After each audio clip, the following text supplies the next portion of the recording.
कल्पना कीजिए सुबह के 7 बजे हैं। आप अपनी बाइक को लेकर घर से निकलते हैं। कुछ ही देर के बाद फ्यूल कम होने लगता है और आप पास के पेट्रोल पंप पर जाकर रुक जाते हैं। मशीन के सामने खड़े होकर आप एक साधारण सा सवाल पूछते हैं, क्या 100% पेट्रोल मिलेगा? कर्मचारी मुस्कुरा कर कहता है, सर अभी E20 उपलब्ध है। बस यही जवाब आपके मन में दर्जनों सवाल पैदा कर देता है। आखिर ऐसा क्या बदल गया कि पेट्रोल जैसा सामान्य विषय अचानक पूरे देश में चर्चा का मुद्दा बन गया? क्यों सोशल मीडिया पर लगातार वीडियो, मीम और पोस्ट दिखाई दे रहे हैं?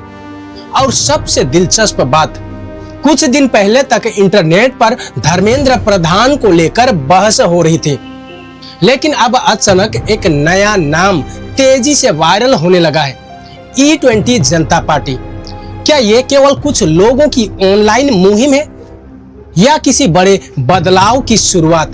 और अगर ये शुरुआत है तो इसका अंत आखिर कहां जाकर होगा?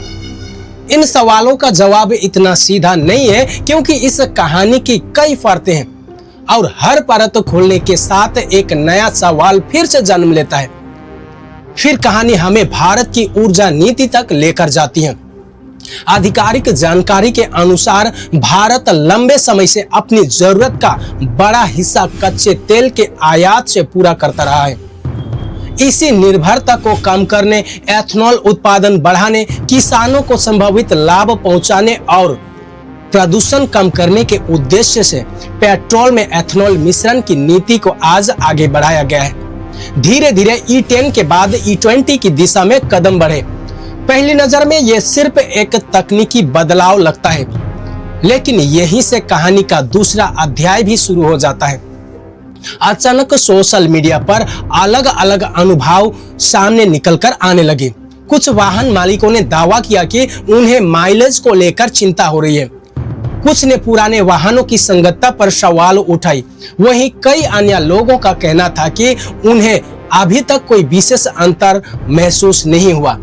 यानी हर अनुभव एक जैसा नहीं था, और जब अनुभव अलग अलग हो तो सवाल भी बढ़ने लगते हैं। वास्तव में यहीं से बहस तकनीक से निकलकर विकल्प की बहस बनने लगी। मान लीजिए एक ही पेट्रोल पंप पर दो लोग खड़े हैं। एक के पास बिल्कुल नई बाइक है, जबकि दूसरे के पास कई साल पुरानी गाड़ी। दोनों की जरूरत एक जैसे नहीं हो सकती। शायद इसी सोच ने इंटरनेट पर एक नई चर्चा को आज जन्म दिया। फिर सोशल मीडिया पर कुछ लोगों ने E20 जनता पार्टी का नाम से पोस्ट और अभियान शुरू कर दिया। कुछ यूजर्स के अनुसार उनका उद्देश्य 100% पेट्रोल का विकल्प उपलब्ध कराने की मांग को लेकर है। वहीं कई दूसरे लोगों का कहना था कि ये अभी मुख्य रूप से ऑनलाइन चल रही एक मुहिम है, यानी कि एक ही विषय को अलग अलग लोग बिल्कुल अलग अलग नजरिए से देख रहे थे। लेकिन यही एक ऐसा सवाल पैदा हुआ जिसका जवाब आज भी किसी के पास नहीं है। क्या हर वायरल हैशटैग कभी सड़क तक पहुंचता है, या ज्यादातर अभियान मोबाइल स्क्रीन से आगे बढ़ ही नहीं पाते? इतिहास बताता है कि कई बड़े आंदोलन छोटी सी चर्चा से शुरू हुए थे, लेकिन इतिहास ये भी बताता है कि हर वायरल ट्रेंड आंदोलन नहीं बन जाता। अचानक कहानी का सबसे रहस्यमय हिस्सा सामने निकल कर आती है। अब इस पूरी बहस में एक और नाम जुड़ने लगा, जेन जी। वही पीढ़ी जिसने पिछले कुछ वर्षों में कई मुद्दों पर सोशल मीडिया के जरिए अपनी मौजूदगी दिखाई है।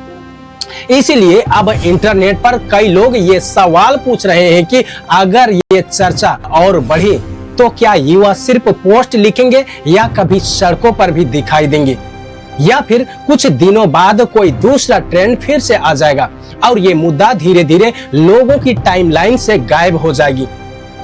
अभी इसका जवाब किसी के पास स्पष्ट नहीं है, यानी कि पूरी कहानी अब भविष्य के एक ऐसे मोड़ पर खड़ी है जहां अनुमान तो बहुत है, लेकिन निश्चितता बहुत कम है।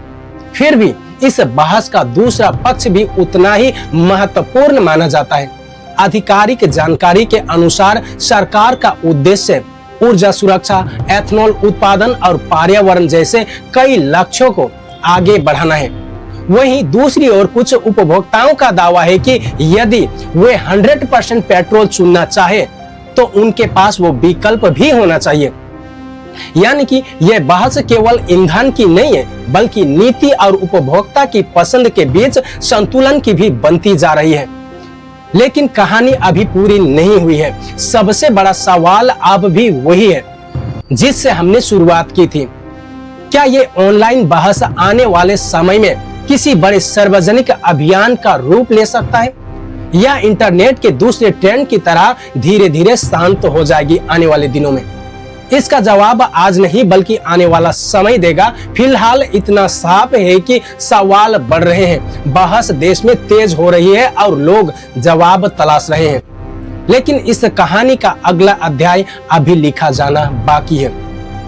अब तक किसी देशव्यापी जेनजी सड़क आंदोलन की आधिकारिक पुष्टि नहीं की है, इसलिए फिलहाल इसे मुख्य रूप से एक ऑनलाइन बहस के रूप में देखा जा रहा है। अब सवाल आपसे है, अगर कल आपके शहर में पेट्रोल पंप पर E20 और 100% पेट्रोल दोनों विकल्प मौजूद हो तो आप क्या चुनेंगे? और क्या आपको लगता है कि ऐसे बड़े नीतिगत बदलाव में लोगों के पास हमेशा विकल्प होना चाहिए? अपनी राय क्या है कमेंट में लिखकर हमें जरूर बताइए। धन्यवाद। जय हिंद।